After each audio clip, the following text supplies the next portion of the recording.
Unless you've been living under a rock, you've probably heard about President Joe Biden's proclamation on Transgender Day of Visibility 2024. I'm not going to go through and try to read any of this because I will have to comment, and if I comment and say what I think, then this video will likely get blackholed and no one will see it. However, I do think I can get away with talking a little bit about the Twitter post that the White House posted announcing this declaration over Easter Day weekend. Transgender Americans are part of the fabric of our nation. On Transgender Day of Visibility, our administration honors the extraordinary courage of transgender Americans and reaffirms our commitment to forming a more perfect union where all people are treated equally. Today we send a message to all transgender Americans. You are loved. You are heard. You are understood.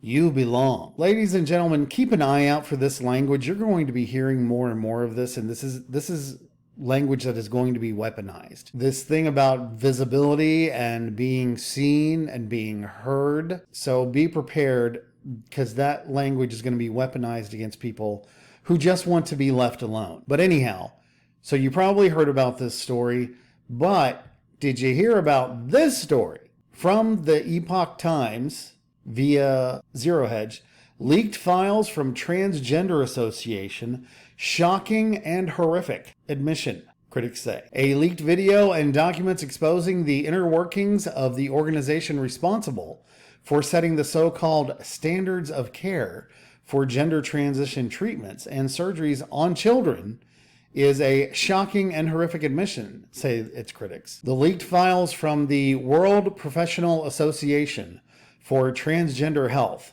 better known as WPATH, reveals widespread malpractice on children and vulnerable adults, according to a 241-page report disclosing emails, documents, and an 82-minute video. Environmental Progress, a nonprofit organization led by founder and president Michael Shellenberger that obtained the files, released them to the public in an expose on March 4th. By the way, if the name Michael Shellenberger rings a bell, he was one of the reporters who reported on the Twitter files and then was basically attacked by congressional Democrats and the legacy media. According to their report, the WPATH files show that what is called gender medicine is neither science nor medicine. Mr. Shellenberger said in a statement, the experiments are not randomized, double-blind, or controlled. It's not medicine since the first rule is to do no harm, and that requires informed consent. According to an attorney for the Center of American Liberty, which is representing several women who've allegedly suffered harm, irreversible damage as a result of WPATH's recommendations of transgender surgery for gender dysphoric children and young adults, she said, these leaked files show that behind closed doors, WPATH members are admitting to the fact that they're not getting informed consent for hormonal and surgical interventions from young patients, which is the very premise of her litigation for young women who've been mutilated by these doctors when they were children. According to the report, WPATH advocates for children to have access to puberty blockers, cross-sex hormones, and surgeries to alter their body according to their gender identity, according to the report.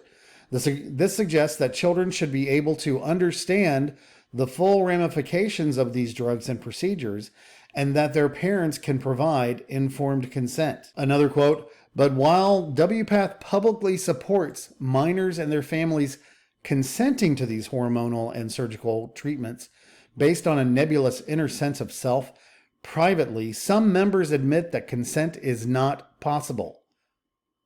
Behind closed doors, WPATH-affiliated healthcare professionals confess that their practices are based on improvisation, that children cannot comprehend them, and that the consent process is not ethical. In video footage of an internal WPATH panel, Diane Berg, a child psychologist, said experts wouldn't expect children and youth to fully understand the effects of transgender procedures because it is, quote unquote, out of their developmental range to understand the extent to which some of these medical interventions are impacting them. What really disturbs me, said Mrs. Berg, is when the parents can't tell me what they need to know about a medical intervention that they apparently signed off for. But wait, there's more. Dr. Daniel Metzger, a Canadian endocrinologist, said gender doctors are, quote unquote, often explaining these sorts of things to people who haven't even had biology in high school yet,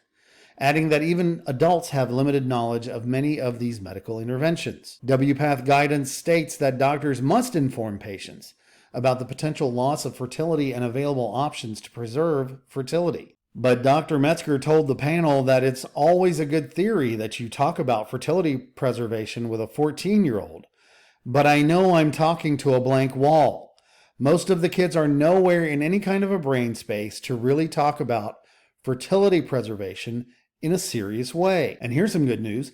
Less than a week after Environmental Progress released the WPATH files publicly, Britain's National Health Service stopped the use of puberty blockers on children. In my humble opinion, something that not only should have never happened, but should have been criminal, and people who approved that should be prosecuted. NHS England said, "We have concluded that there is not enough evidence to support the safety or clinical effectiveness of puberty-suppressing hormones to make the treatment routinely available at this time." Meanwhile, other European countries such as Sweden, Finland, Norway, and France are also growing increasingly skeptical of what supporters call the gender affirmation model.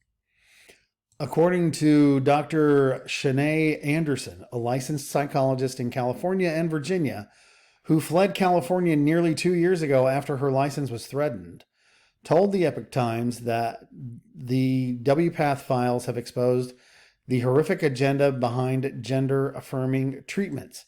In most states, the WPATH standards of care are the only treatment allowed, which means puberty blockers, cross-sex hormones, social transitioning, and ultimately top and bottom surgeries. It is illegal in most states to actually offer another treatment avenue, which is crazy, she said. This notion that people who are not old enough to vote, who are not old enough to smoke, who are not old enough to drink, somehow can make a life-altering decision that will literally change their physical being is absolutely preposterous. But ladies and gentlemen, keep an eye on this one, the WPATH files. Hopefully this will lead to some sort of government action.